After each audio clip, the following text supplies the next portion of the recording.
Hello मेरे प्यारे विद्यार्थियों, कैसे हैं आप सब। आशा करते हैं कि आप सब स्वस्थ होंगे और मस्त होंगे। तो आइए, आज आपके लिए हम लेकर आए हैं class 10th science physics part प्रकाश के परावर्तन एवं अपवर्तन चैप्टर के टॉपिक प्रकाश के परावर्तन के बारे में। तो आज आप सीखने वाले हैं प्रकाश का परावर्तन क्या होता है, अर्थात रिफ्लेक्शन ऑफ लाइट क्या होता है। तो आइए समझते हैं एक एक करके एकदम विजुअल तरीके से किस प्रकार होता है प्रकाश का परावर्तन, और प्रकाश के परावर्तन के क्या है नियम, और प्रकाश के परावर्तन के हमारे दैनिक जीवन में क्या है उपयोग। इस सारी चीजों को आज आप एकदम एक एक करके पूरा बढ़िया से समझेंगे। तो आइए शुरू करते हैं आपका आज का क्लास, ठीक है।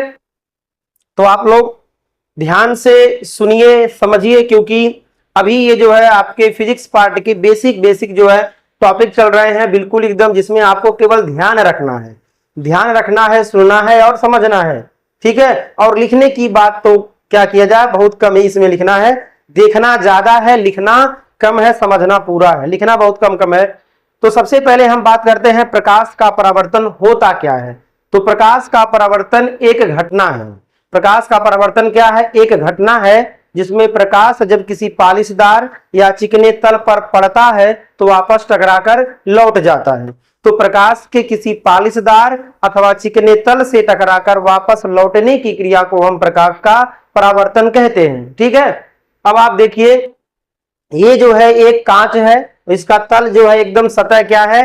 परावर्तक सतह है, जहां से प्रकाश लौटता है। बहुत चिकना है, कैसा है? पालिशदार है, चिकना है। और जैसे ही प्रकाश टार्च से जलाने पर लाइट आता है और यहाँ पे पड़ता है, कहां पर? इस जो परावर्तक, जो मतलब ये कांच है, कांच के जिस बिंदु पर आके प्रकाश यहाँ पर आके पड़ा, ठीक है।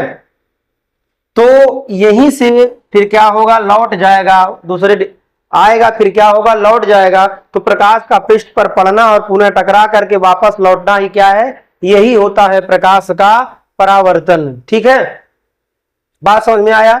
सेम इसमें ऐसे भी होता है कि प्रकाश आएगा, प्रकाश क्या हो रहा है? प्रकाश ऐसे आ रहा है और आकर के यहां से टकरा कर क्या हो रहा है? वापस प्रकाश चला जा रहा है। तो इसी घटना को क्या बोलते हैं?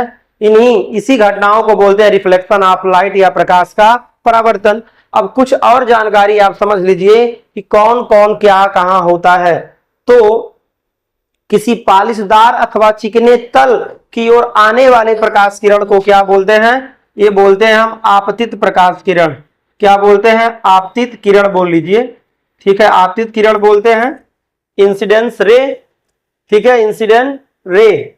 और आपतित किरण, ये आपका पूरा क्या हुआ? ये पूरा हुआ सीमा पृष्ठ। ये पूरा क्या हुआ? इसको बोला जाएगा सीमा पृष्ठ। क्या बोलेंगे हम? सीमा पृष्ठ, सतह या तल बोलिए। तो आपतित किरण सीमा पृष्ठ के जिस बिंदु पर टच करती है, जहां टच करती है, उसका नाम क्या होगा? उसका नाम होगा आपतन बिंदु। क्या नाम होगा? आपतन बिंदु नाम होगा। आपतित किरण सीमा पृष्ठ के जिस बिंदु पर मिलती है उसको क्या बोलते हैं? उसको बोलते हैं आपतन बिंदु। थोड़ा ध्यान देना है, ये थोड़ा और आगे आके मिल रहा है, लेकिन आपको ये बीच में थोड़ा दिखेगा नहीं, इसलिए हमने ऊपर यहाँ थोड़ा सा पॉइंट बना लिया है, आए और यहां से होकर जाए। हालांकि प्रकाश यहां से होकर जा रहा है, यहां से होकर जा रहा है, तो दिक्कत नहीं है।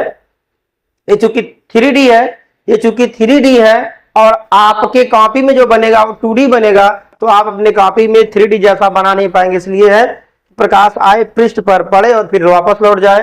तो आपतित किरण आपतन बिंदु है। ध्यान दीजिएगा, सीमा पृष्ठ के आपतन बिंदु से होकर खींचे गए लंब को क्या बोलेंगे? अभिलंब। तो यहां पर लिखा हुआ है, ये क्या है? अभिलंब है, जिसको बोलते हैं नॉर्मल। क्या बोलेंगे? नॉर्मल, ठीक है, नॉर्मल बोला जाएगा। नॉर्मल किसे कहेंगे? आपतन बिंदु से सीमा पृष्ठ पर खींचे गए लंब को क्या बोलते हैं? अभिलंब कहते हैं। ये यहाँ पर है, क्लियर है, यहाँ भी लिखा फिलहाल, एक बार और हम लिख दिए हैं। और परावर्तित किरण क्या होता है? ध्यान देना है। तो आपतन बिंदु से टकराकर वापस जाने वाली किरण को परावर्तित किरण कहते हैं। आपतन बिंदु से टकराकर वापस जाने वाली किरण को परावर्तित किरण कहते हैं। ये हो गया इतने सामान्य जानकारी। अब हम बात करते हैं आपतन कोण किसे कहेंगे। तो ध्यान देना है, आपतित किरण और अभिलंब, इन दोनों के बीच के कोण को क्या बोलेंगे? आपतन कोण आई कहते हैं। और अभिलंब और परावर्तित किरण के बीच के कोण को क्या बोलते हैं? आर बोलते हैं। ठीक है, याद रखिएगा प्रकाश के परावर्तन की घटना में आई बराबर क्या होता है? आर होता है, अर्थात आपतन कोण सदैव परावर्तन कोण के बराबर होता है। तो शायद आपको प्रकाश का परावर्तन क्या होता है समझ में आया है। जब प्रकाश किसी पालिशदार अथवा चिकने तल पर पड़ता है तो प्रकाश के चिकने तल से टकराकर वापस लौटने की घटना को प्रकाश का परावर्तन कहते हैं। प्रकाश के परावर्तन की घटना में, ठीक है, आपतित किरण अभिलंब के साथ जो कोण बनाती है वो आपतन कोण, परावर्तित किरण अभिलंब के साथ जो कोण बनाती है परावर्तन कोण कहते हैं उसको। इसको आपतन कोण, इसको परावर्तन कोण कहते हैं। और आपतन बिंदु से सीमा पृष्ठ पर खींचे गए लंब को, सीमा पृष्ठ पर आपतन बिंदु से होकर खींचे गए लंब को अभिलंब कहते हैं। तो आपके सामने आपतित किरण, परावर्तित किरण, अभिलंब क्या होता है समझ में आया। आपतित किरण सीमा पृष्ठ के जिस बिंदु पर टच करता है वह होता है आपतन बिंदु। आपको समझ में आ गया होगा प्रकाश का जो है परावर्तन क्या होता है, आपने इसको समझा है। प्रकाश के परावर्तन के नियम भी हैं, प्रकाश के परावर्तन के नियम भी हैं और प्रकाश के परावर्तन के प्रकार भी हैं। तो प्रकाश का परावर्तन जो होता है वो दो प्रकार का होता है, आपको ध्यान देना है। पहले आप समझ लीजिए प्रकाश के परावर्तन के नियम क्या है। नियम आप समझ लीजिए क्या है, जैसा कि मैंने आपको बताया है, केवल आपको ध्यान से इसको नोट कर लेना है।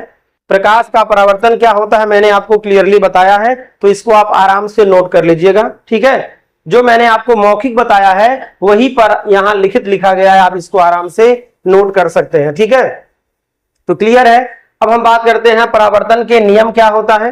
प्रकाश के परावर्तन के नियम क्या होते हैं, तो ध्यान देना है। प्रकाश के परावर्तन के दो नियम हैं, ठीक है, तो दोनों नियमों में से किसी को ऊपर नीचे आप लिख सकते हैं। वैसे पहले आप इसी को समझिए, पहले आप इसी को समझिए, इसको पहला समझिए, क्या समझिए, इसको समझिए दूसरा, क्योंकि आपतन कोण तब बनेगा जब पहले प्रकाश आपतित किरण होगा, इसलिए पहले समझिए। कोई आप पहला दूसरा कोई कर लिए दिक्कत नहीं है।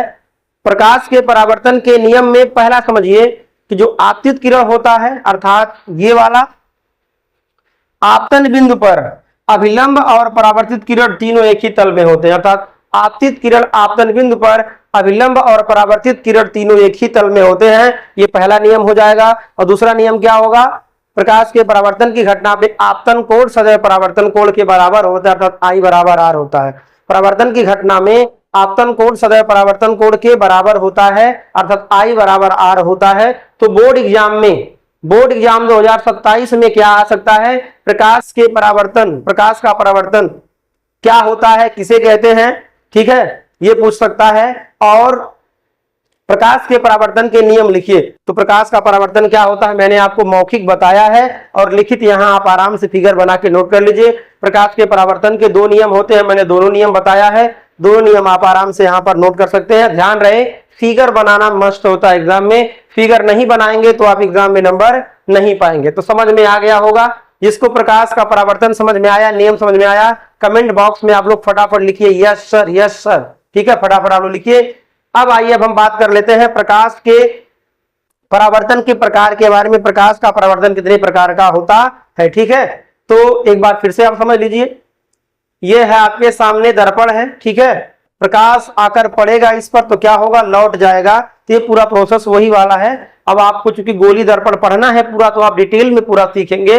फिलहाल प्रकाश आए और यहां से ध्रुव से टकराकर वापस लौट जाए तो क्या बोला जाएगा, उसको परावर्तन बोलेंगे। तो थोड़ा आप व्यू केवल देख लीजिए, इसको आराम से आगे पढ़ाया जाएगा। अब हम लोग आगे बढ़ते हैं परावर्तन के प्रकार पर। परावर्तन के प्रकार क्या होते हैं, तो देखिए प्रकाश के परावर्तन के दो प्रकार होते हैं। पहला है नियमित परावर्तन, दूसरा होता है अनियमित परावर्तन।